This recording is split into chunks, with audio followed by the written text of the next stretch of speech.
Let's turn our attention to America's biggest fraud. And he is. Kevin Durant, I've said this millions of times, is a really nice guy. And I don't know if he's smart or not. I mean, what the hell? But he's a bazillionaire. He's a really nice guy. Loves his mother, all that kind of stuff. But all of a sudden, Kevin Durant is trying so hard to be a tough guy. See, I think people see the Stephen A. Smith money and they're like, hey, man, I got to be a race baiter. Now, Kevin Durant's got more money than he has sense. But anyway, let's shift over to the 2028 Summer Olympics in L.A. Kevin Durant wants to play. He was asked if he intends to play. He said, yeah, but he didn't stop there. Of course, we got to listen to idiots. Nice guy doesn't mean you're smart, but these are idiots. He's had it with critics of American NBA players, as the Rocket star really believes the criticism of American players and AAU basketball is a shot at black Americans and that people are tired of them controlling the sport. I don't know that they control the sport. I mean, I've always looked at this. Who controls the sport? The owners. I mean, the owners can pull the plug on a lot of this stuff if they want to. And I've always said, man, I wish I owned. Being an employee is all right, but owning is right. That's why Clay Travis has it on all of us. It's not a shot at black Americans. It's a shot at the way people play basketball. And I get it, though. Everything has to be race or else, well, nobody would pay attention to me. Yeah, I just don't like to talk around USA versus European style of how you approach the game. Tough. Europeans have the advantage. Let me explain this to you, son. Europeans go to school until they're like 7 or 9, at least Serbians. And then they filter out the athletes. You're a speed skater, you're a basketball player, you're a soccer player. And then they go to academies where they train. They don't play games, they train and train and train and train. And as one of my players, Dusan Radivojevic, said, hey, coach, I'd do anything to get out of Serbia. Why? See roads? No bomb holes. Yeah. When he would shoot around in this rec center, bombing was happening. They had a bombing thing underneath. They had a bomb shelter underneath, and he would hear the bombs, and he would go out, and he would see bombs hitting streets. And there'd be big craters in them. And when he came to my house, he's looking around at the streets. I go, what's going on? He goes, no holes. And then he told me this story. All I hear is AAU is destroying the game. The Euros did it right while the Americans do it wrong. That's a lot of bullshit. No, it's not. It's absolutely not. No, it makes sense. They train. I can read between the lines on that. Of course you can. It's a shot at black Americans. No, it's not. Not even a little bit. We're controlling the sport. They're tired of us controlling the sport. France is coming for you. Really? We smacked them boys. Nobody's coming for you. But it's not a shot at black Americans. It's a shot at the way basketball is developed here. And if you think that's a shot at black people, of course you do, because that's what you're trained to do now. There's money in that. People will talk about you.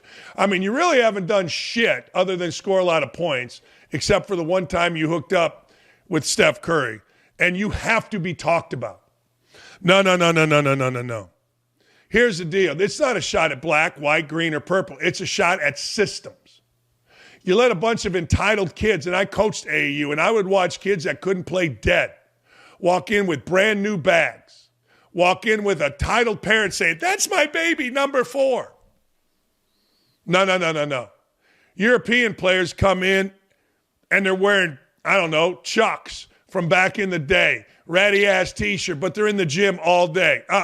No. The entitlement of the USA basketball player, black or white, is nauseating. Now, I'm not talking about the entitlement of where they grew up, because everybody grows up in different situations.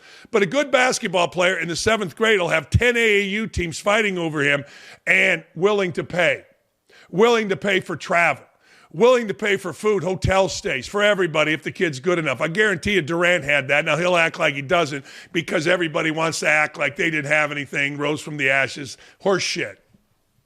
No. It's about entitlement, dumbass. And I understand you got to act sullen, put your hat on, and be somebody that you're not, Kevin Durant. We all understand that. You're a really good guy. But you try so hard. That's your press conference, and you look like a dumbass because you're not real.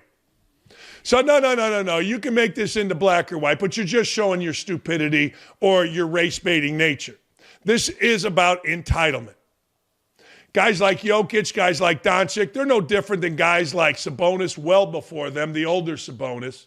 Marshallonis, Draven Petrovic, Vlade Divac came from nothing, came from bombings. There's a bazillion-year war that went on all over. The Baltics, Yugoslavia back then. Milosevic killing babies. No. These people came up through that. Didn't get, well, we're going to give you $100,000 to mommy and daddy so you'll play on our 8th grade AAU team. No. They were in a school working when they were 10. It includes jobs, it includes education, and it includes whatever your sport training is. And Durant's too stupid, or maybe he's just, trying to be a race-baiting clown to understand it has nothing to do with race. Not one thing. Nothing. Zero. Zip. And there's no chance, and nor do I even care to make anybody understand that, because people that know. Kevin Durant has become the most likable, unlikable NBA player around. Not because, it's a combination. I don't even know what team he plays on. Not going to lie to you. I don't. Somebody tell me. Houston? You said Houston earlier. He's uninteresting, scores some points, team always loses, and then he claims stuff that's racist to keep himself in the news. The most unlikable. He'll become likable later on. Watch. Older guys grow up. They get out of that stage. Usually guys, and I saw this my whole life, usually white dudes that live in a predominantly black area try to act black. They do. They change the way they talk. They change, and the brothers will laugh at him and go, come on, man. It's one thing I never got. That's why I was welcome everywhere in Gary, Indiana. Well, one, I would whoop their ass. And two, I didn't try to change the way I talk and say, hey, man, how you doing, man? Good. How you doing? Good. Listen to a white dude on the radio or on TV when they interview an African American. Watch how they change their words. Why? People is people, baby. That's how I look at it. And because I look at it that way, boy, do I get called racist a lot. No. You want equal? You got it. You want equal but special? Nope, not happening. So anyway, long story short, Durant is wrong. And he's unlikable. And that's sad because he's a really, really good dude. There aren't 5 people in this world that have a bad thing to say about Kevin Durant. But he's apparently changing himself into something he's not. Hey, you enjoying the show? Why the hell not? We're going to read them today, and I love them. I love the comments you guys give us on a daily basis. It's fantastic. It's absolutely fantastic. So do yourself a favor, like, comment, and subscribe. Go to youtube.com/@ don't at me with Dan Dakich. Could the USA basketball team bring the country together like the hockey team did? I don't know. I honestly don't know. Because the USA hockey team's thing was spontaneous. It was real. I feel like with USA basketball, it's all contrived. It's all corporate. Going back to even when Michael Jordan had to put the American flag over, what was it? It wasn't Nike. It was Adidas or something. So he put the American flag to hide a corporate logo. Smart. But that is what USA basketball is, and what the hell? But USA hockey was spontaneous. Think about this. The guy that broke his face, the guy that busted his mouth, somehow, some way, ends up with the puck in double overtime and scores the winning goal. 21 years old, Jack Hughes. That's what he did. You can't write that script into any other sport at any other time, meaning it's a once-in-a-lifetime shot. USA basketball will probably win by 1 million. They should anyway. Here's Matt Tkachuk, son of Keith Tkachuk, who I loved as a player, on bringing the country together and on President Trump calling him. But when it comes to bringing together Americans, whether they like hockey or not, the Olympics and an Olympic hockey player at that stage against Canada, that's as high as it's going to get. What was it like to get that phone call from the president?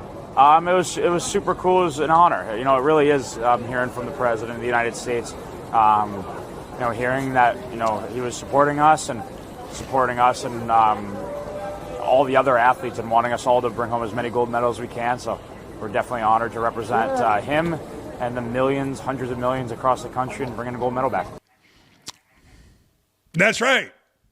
No, that's right. That Hunter Hess, he effed around with us. That skier that badmouthed Americans. You don't F around with the American sports fans when you're representing the country in the Olympics. You don't. Now, if you win and you want to talk, or if you're a woman, see, women, they're screwing the whole thing up for themselves. Megan Rapinoe, unlikable. The WNBA strike, unlikable. And you know what? Of course, now the USA women aren't going to attend for a variety of reasons, all of which are horseshit and should go to the side. They're not going to attend the White House. They're not going to attend the speech tonight. And people are applauding them. Good, applaud them. But the truth of the matter is they're effing it up. They are. I mean, I understand they think they're standing for something, but you know what? It's like when I was coaching at Indiana and I made all these drug-addled dumbasses go to class and quit doing drugs. They weren't going to give me the job because we weren't going to win, and I was standing in a room celebrating myself. That's what I feel like the USA women are. Oh, look at us. We're standing up, and no one's around to see it. No, stupid. Really, really stupid. But no, American hockey, it hit at the right time. It hit against the right opponent. It hit on time, 8 o'clock on a Sunday morning. Nobody's watching anything else. And it was so dramatic, so fun, that you know what? I don't think anything can replicate it, at least for a minute. And by the way, thanks to Davey, Jack Hughes is 24, not 21. I don't know why I thought he was 21. Maybe because I'm stupid. Kenyon Gray, 2615, said, no one will confuse hockey players, whether they be in youth leagues, high school, college, minor league hockey, or the NHL, with diva wide receivers in the NFL. Tough, and more tough. Dan is the man. Thank you. They are. They play as many games as NBA players, and they're out there every night beating the crap out of each other. I think the sport personally is boring, and that makes Sean want to punch me right through the TV. And we're going to talk about that Wednesday night, and we may throw hands. I got boxing gloves. I ain't afraid. But the truth of the matter is, he's right.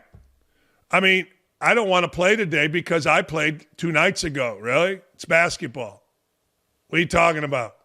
No, it's not even close. Basketball players are the biggest pussies in the world. They're the greatest athletes in the world. I said this when I was a basketball player. I knew a bunch of football players at IU.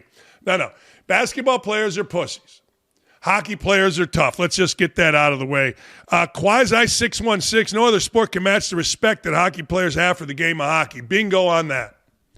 You know, these guys came up, and it's interesting how they came up, and there's been some scandals relative to it. These guys came up through juniors, which means you're going to go away from your family, you're going to go to some crazy-ass place, and you're going to move in with a family that takes in hockey players, and you're going to live with that family, assimilate to that family, go to school maybe, but play hockey. They come up through that. And I mean, the travel is brutal.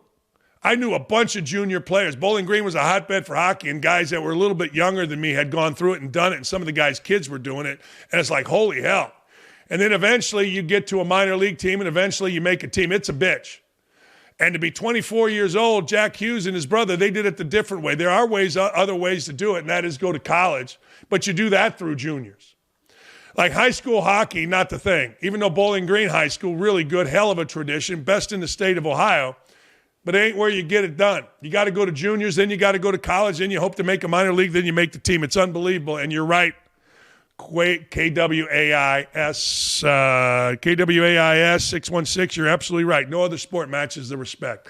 Hell, basketball players getting free shoes, free jerseys, money, clothes since sixth grade sometimes. It's insanity. Anyway, shoot your shot on Prize Picks. Why not? What are you doing? Get $50 instantly in lineups when you play your first $5. That's right. Prize Picks is now giving you $5 in lineups when you sign up and play your first $5 lineups. Prize Picks makes every dunk, every dime, every board that much more exciting, so don't miss the action. Don't miss the chance to start on America's #1 app for sports picks. Prize Picks is simple to play. Pick more or less, 2 to 6 player stat projections. If you get your picks right, you can cash in. Pick from all your favorite sports, anything from basketball, baseball, hockey, UFC, soccer, college basketball, tennis, golf, esports, and more. Find your community on Prize Picks. With the new social feeds feature, you can share Prize Picks with your friends, copy lineups from winners with a single click. Copy lineups you like, use them as inspiration for your own picks. You can even follow Prize Picks partners like us, tailor fade your picks with one click. Download the Prize Picks app right now and use code DAKICH to get $50 in lineups after you play your first $5 lineups. That's code DAKICH to get $50 in lineups after you play your first $5 lineup. Prize Picks. It's good to be right. I love talking to Tim Brando, no matter what time of year, no matter what the subject, because, well, he's smart, he's experienced, and he's got an opinion on things, so let's jump right into it. USA Hockey, man. Such a great thing, and I'm going to say it. You don't have to comment on the politics of it, but it's fun to watch people come together, and it's equally fun to me to watch people that hate our country try to rip on the greatest story we've seen in this century, I would say. What you got for USA Hockey, Coach? Well, Dan, let me begin by saying I'm right there with you on all fronts. And, yeah, I will speak to the politics of it, okay? I will. Because I was riding high. This is just my personal weekend, okay? I'm riding high. I just had one of the most amazing comebacks in college basketball this season with really Mick Cronin's season on the line, and his team comes from an amazing 23-point deficit to win in overtime against, as you know, a great Illinois basketball team. Probably changed the entire narrative for Mick and for UCLA. They are dangerous now. They're potentially a dangerous double-digit seed, in the NCAAs. That team could upset some folks. Okay, they could. But I'm taking a red eye home. You know this. You get through with the game. You're riding high when you have a moment like that. I got a few guys on the crew with me. Have a couple of Prosecco's back at the hotel. Service is coming to pick me up to take me to LAX at about 10 o'clock for a midnight red eye home. So I'm like, I'm good to go. 2 pops, and it's nose up, wheels up, eyelids down. I'm sleeping all the way to DFW, then connecting on to Shreveport and Chateau Brando. Get off the plane. It's the last quarter. They had just tied it. It's 1-1, and I've got my phone. I dial right in, and I'm listening to Kenny Albert, my buddy Kenny, who, God bless him, is getting finally some great pub for being an outstanding broadcaster for a long time. Okay, he is as thorough as our boy Sean McDonough is when it comes to hockey and anything else that he wants to call. And I am like, can I get home in time before this thing's over? Turn it on. I'm home for 5 minutes, and Hughes puts it through the net. And I'm like ecstatic. My wife is, she's just settling into the first cup of coffee with me. She slept all the way through my flight. And I'm like, man, this is great. This is great. And I said, you know what else is great about it? There are going to be some people pissed about this. And she said, what? Why would anybody be pissed? I said, you watch. Honey, I'm telling you right now, there will be people pissed about this. And 5 minutes after I told her that, I picked this little baby up, and it was almost like music to my ears. Yeah, here come the assholes. Here they come. And it didn't stop all the way through that wonderful show called The View the next morning. I actually DVR'd that just so I could show her again. I want you to watch this. Watch what they say here. And Dan, it was another one for the good guys, another example. And people say, well, we're a polarized country. No, not for this. We're not polarized on this. No, this is not some 55, 45, 60, 40 issue. No, we've got about 10 to 20% of these whack job leftists that can't keep their mouths shut when anything good is happening. And with sports, we are responsible for about 75% of what's good that can bring the country together. It's why you got into it. It's why I do it. Okay. But when moments like that occur, it's a great illustration and a great reminder that if people aren't checking in on sports, if they don't care about it, they're really missing out, because it's a way to bring a lot of people together. A lot of my liberal friends that I work with in this business, we can agree on a lot of things. If we keep the conversation to sports, we can, and we should. That's what it's all about. Really, that's what it's all about. And what the moment Trump got on the phone and Kash Patel gave him the phone to talk to, and by the way, what's wrong with the FBI director being there? He's a hockey guy. Right. He's invited in. One of his best friends was coaching the team. Okay, so and immediately, well, the women's team, were they invited? Yeah, the women's team was invited. They can't make it. No big deal. Guys are going, the women aren't. Doesn't mean the president wasn't just as engaged. He was. So, yeah, I do not mind one iota talking the political aspect of this with you. From a sports standpoint, we're talking history. Nothing will be like the Miracle on Ice because they were amateurs. These guys are professionals. But you can't tell me that Hughes, who along with his brother just a few years away, 7, 8 years ago, was just dreaming of being in the NHL and now playing for the New Jersey Devils.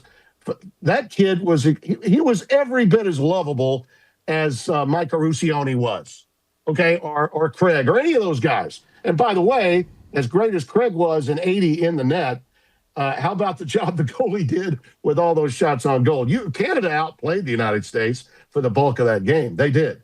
But, yeah, that was something else, and it made me proud, even though I'm not a hockey guy. That's the one sport professionally I never called. I did call it at the amateur level in the Olympic Festival in 1985, and I was really happy to say good night and so long. I enjoyed my stay in calling USA Hockey, but trust me when I tell you, that sport is a fun one, and those young players, and they were young for the most part, from the NHL, well paid, but they were as excited to win as those young kids were in 1980. Yeah, it all hit perfect. I said this earlier. The country that we were rivals with was Russia in 80. This is Canada, who's been a pain in the ass, the lovable guy that gets his teeth knocked out. The whole thing hit perfectly. Let me raise this up. Let me ask you a question. Post game, I want to get into this. People have said to me that everybody acts like they knew my mentor, Coach Knight. I got Indiana fans saying, Knight would have thrown Patel out. I go, are you nuts? Knight would have had the FBI director speaking to the team in the hotel. Yeah. Every coach would. I would have. Everybody would have. And if a guy chugging a beer after putting 6 of the top 10 most wanted, after having the lowest crime rate in the history of our country since 1980, chugging a beer, what did you make of the outrage of Cash Patel drinking a beer? Now all of a sudden liberals are fiscally conservative because of how much money this cost. Yeah, and by the way, correct me if I'm wrong, but didn't President Obama go to the Olympics? Didn't he go and have he been at sporting events? I mean, my God, it makes no sense whatsoever. And all that does, Dan, in my view, is once again prove that those that feel this way and have to be outspoken, whether it's on this or network television, as long as network executives want to give them that forum, I guess that's okay. It's your company. Do with it what you will. The bottom line is, if you're a miserable human being, then clearly you just want the world to know even more than you and I want the world to know how much we love what we do, how much we love sports. Yeah. The misery factor here, that those feel like they have to make comments no matter what without any understanding of context about how it happened. How did the FBI director wind up in the locker room? By the way, I can't tell you how many times I have been in positions with people that weren't in sports, but maybe were in politics or maybe were in news, because people that do something different from you and I, they sometimes think about what our lives would be like. Hell, I think the world of some of the guys in the news media that I know well, because they got to say yes to every phone call. They got to stop whatever they're doing. Guys like Bill Hemmer, he has to drop everything when something happens. Okay, he's got to drop everything when something happens and go cover it. And yeah, we're going to talk from time to time and share things. And there may be comedians, my buddy Larry the Cable Guy. Hell, I will stay at his place whenever I'm in Lincoln, Nebraska, and pound a few beers and watch him smoke a stogie and just listen to him talk about his Nebraska Cornhuskers all day long. People that love what they do, that also are into sports, we can share a love and knowledge of that and forge our friendship. And by the way, I've got those same kind of relationships with liberals that I've worked with. And they don't have a problem with any of this.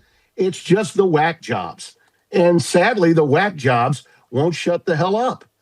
And it's one of the reasons why I feel very confident about the future of our party moving forward, because the really good down the line Democrats that I once was part of before I moved to the Republican Party, they can't get elected. They'd be primaried out because the left has taken over that particular party. And it really becomes so obvious when you see something as sweet as a gold medal winning hockey team, 46 years removed from the Miracle on Ice. And these people don't even know what the hell we're talking about. You say, Al Michaels, do you believe in miracles? What are you talking about? They had no clue. Yeah. And it shows once again that people will say, well, you lack this or that about, you don't like it. I go to the theater all the time. I love Broadway. I can roll in with that crowd and fit in, but boy, oh boy, can that crowd move over and enjoy sports, especially when it's about America, when it is nationalistic. The moment you say nationalistic to these people, they go berserk. It's all about being global. It's all about the global thing, which is, by the way, another one of the reasons why I worry, Dan, about the NBA. You know, I've said this before. They're bigger in France than they are in America. You know, it's like a Jerry Lewis movie. They love it more in France than they love it here. The NBA has got, I think, addressed that to some extent because their product here sucks. I mean, it sucks. It's one of the reasons why college basketball ratings are going through the roof. But we've got 30% higher ratings, Dan, than we've had in the past. And why? Because not only are the teams in the league not playing with great effort, they're tanking games and talking about tanking games. So that whole globalization thing that all the left-wing whack jobs want to go into, they can't allow anyone to be proud of their own country, not even after a gold medal winning performance for both the men and the women in hockey. And by the way, we don't win usually that many goals at the Winter Games. We were second to Norway? I mean, we were second to Norway. That's pretty damn good for us. Yeah. Hey, I can't let you go without talking about it. I want to go back. It was a hell of a victory, 23 down, at home, crowd crazy. Yeah. You were there. And, the game itself, fine, however it came back. But I want to go back to the narrative. Mick Cronin lost his locker room. Mick Cronin, blah, blah, blah, blah, blah, blah, blah, blah, blah. Old Takes Exposed had a field day with a lot of people when it was 23 down. Talk about the impact, if you would, for this and Mick Cronin going forward. You know, when I went in to see the game, I flew in that morning. Brad Underwood was having his practice on Friday at about 11:30, Dan. And so I went right to Paulie to see Brad and the Illini.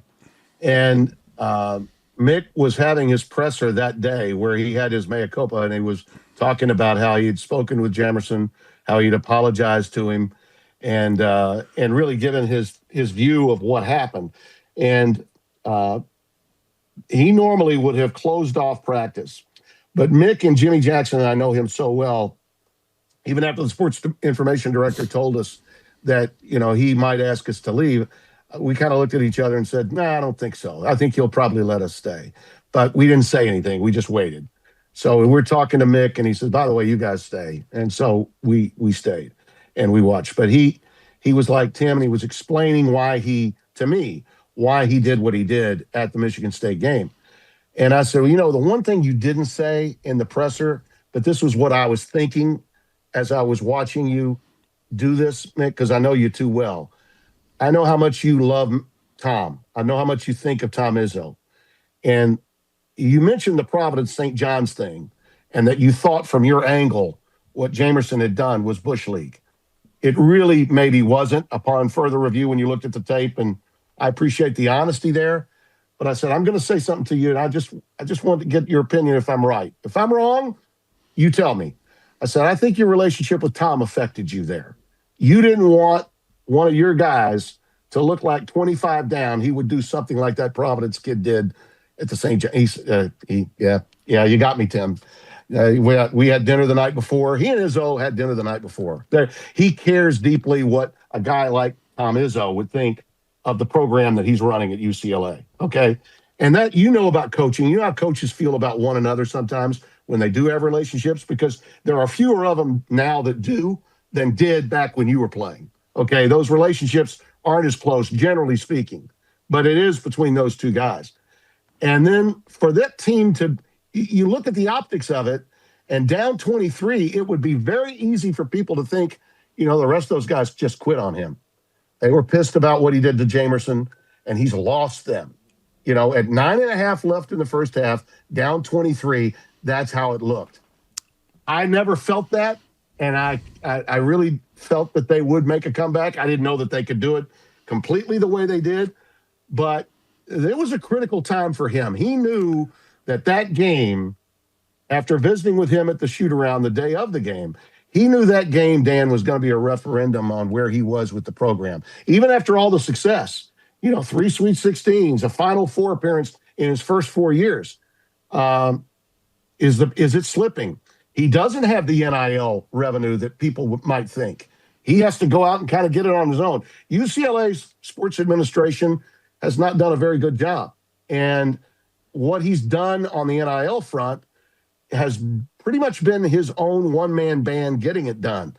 He needs better help in that area, but he doesn't squawk about it. He doesn't. But I think he'll get it now, and I think that UCLA is going to understand, particularly off what this team's got, what they could do in March. And you know this, Dan, a game like that can fuel them the rest of the way. It could fuel them. They could become a very dangerous 10 or 11 seed. They might get to the 8-9 line if they win out. I don't know. The schedule kind of loosens up on them now.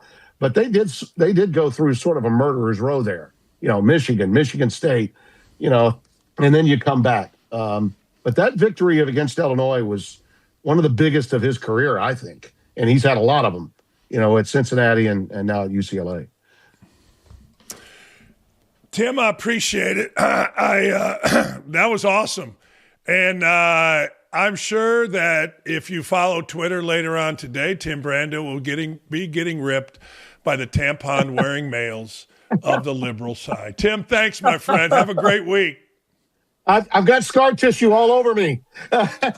Yeah, Take care, Dan. That's what I always say. What are you going to do to me? What are you going to do to me? Oh, good. Bring it. Let's go, right? Let's go. Makeup. Right. I'll just call in makeup. Right. We'll see you, buddy. Appreciate you, Tim. Thank you. That was awesome. You bet. No, that was great. That was telling it like it is right there, ladies and gentlemen. That's why we love having Coach Brando on our show. You shitting me? I mean, the man just brought it. And I'm trying not to swear this Lenten season. I'm failing miserably. And I'm putting all kind of money in a swear jar at my house because the jackasses, that's not a swear word in my world, the jackasses that don't like what USA Hockey did either on the ice or winning after taking a phone call from the president, I got 2 words for you. Suck it. Hey, this segment is brought to you by Outkick's Ultimate College Hoop Experience. It's the biggest night in college basketball, and it's coming to my town, Indianapolis, and Outkick is sending one lucky fan and a guest straight into the building, and we've got you covered on an unforgettable experience. The flights are covered. A downtown hotel is covered. Your 2 championship tickets are covered. Just go to Outkick.com/sweepstakes and get in on all the action. You know what else is in Indy? The Combine. The NFL Combine, and Ryan Clark is once again having to come out and say that a viral quote of his is fake. A parody account, mind you, that looks legit at first glance, claimed Clark said the following about the presumptive number 1 overall pick, Fernando Mendoza, ahead of this year's NFL Combine. Here it is. I don't know, man. Adam Farrell, NFL. He got me with this quote because Clark is such a dope that I actually believed he would say this kind of stupidity. Ryan Clark offered his thoughts on Fernando Mendoza not throwing in this year's Combine. Well, we saw what happened when a black man did that last year. Let's see what happens when a white man does it. I saw that quote and I thought, even for Clark, this is too stupid. It's not. And everybody believed it. And why did everybody believe it? Because this is on brand, as the kids say, for Ryan Clark and his racist nonsense. If Ryan Clark is talking, racism is coming out. It just is. So everybody would believe that he would be that stupid. Ryan Clark answered it saying, bro, it's crazy that folks can just make things up. Hold on. Ryan Clark, that's what you do. That's all you do. You have no actual knowledge of what you speak. You just make things up, whether it's racial, sexual. I mean, weren't you the guy that made up saying Robert Griffin III can't talk about black women because he's married to a white woman? And then all of a sudden we learned you, of course, knocked up a white woman. You got into that snow, as you racist clowns call white women. Interesting. You're an idiot, Ryan, so that's why we believe this. It's crazy folks make this up, so dang fake and false. I just want to piss people off I see and lessen someone's voice. I'm sure these guys try. You're lessening my voice. No, you're an idiot. I did not say this. Also, Mendoza isn't. Never mind. Is this dude a real human? Adam Farrell can't be a real person. Just lying. All right. But it's so ridiculous that we all believe that it would be Ryan Clark. It's so asinine that we all assume this is Ryan Clark because this is the way Ryan Clark thinks. He's trying so desperately to get to that Stephen A. Smith money. He can't do it. Just can't do it. He's trying. He's made a nice career for himself lying and being a race-baiting punk. Just can't quite get there. The Colts appear to be set on a long-term extension with the great Danny Dimes, Gary. That's right, I said it. Daniel J. Jones. I don't know if it's J, but my middle initial is J, so, Danny Dimes, it's very simple. He lit the NFL on fire up to an 8-2 record. And here's what I've said about Danny Dimes. Remember this. He started out great, and he almost got to the point where people stopped doubting him, almost. And then 8-3 happened. And then 8-4 happened. And they were on their way to 8-5. And he got hurt. And the league had caught up to Danny Dimes. Colts have to be very careful. Because this 8-2, maybe you want to give him a contract based on that. That became 8-5 real quick under the tutelage of Danny Dimes. I'm just saying. And he's got an Achilles. And Achilles are hard. Some would say water finds its level. I've said that. I'm not there yet with Danny Dimes. But I'm also, hold on here now. Wait a second. He struggled last time we saw him. He is coming off an Achilles where he may not be ready for the start of the season. We're going to give him a deal. What's that deal, baby? What you giving there, Chris Ballard? See, in Indianapolis and inside the Colts, I was told one of the hang-ups is length of contract. Dimes wants security 4 years. Colts are thinking, 3. The money, don't know. That's up in the air right now. A lot of people think it'll be higher than the projected $25 to $30 million. $25 to $30 million seems like a lot of money to live in Indianapolis when you led your team to an 8-5 record and you're coming off an Achilles. But hey, these are weird times. So I don't know. But I do know this. My insiders in the Colts tell me they absolutely want him. Here's my thing. Anthony Richardson, what are you doing? Anthony Richardson was the 4th pick in the draft. They gave him the keys of the car. He tapped out, lost credibility in that locker room. But boy, oh boy, right now, who you got to beat out? Danny Dimes is on the shelf. You can't beat out Riley Leonard. Get in the gym, son. Get on the practice field. Work your ass off. Wally Pipp. Get Lou Gehrig. And if you don't know the story, I'll tell you. Wally Pipp was the starting first baseman of the Yankees. He got sick.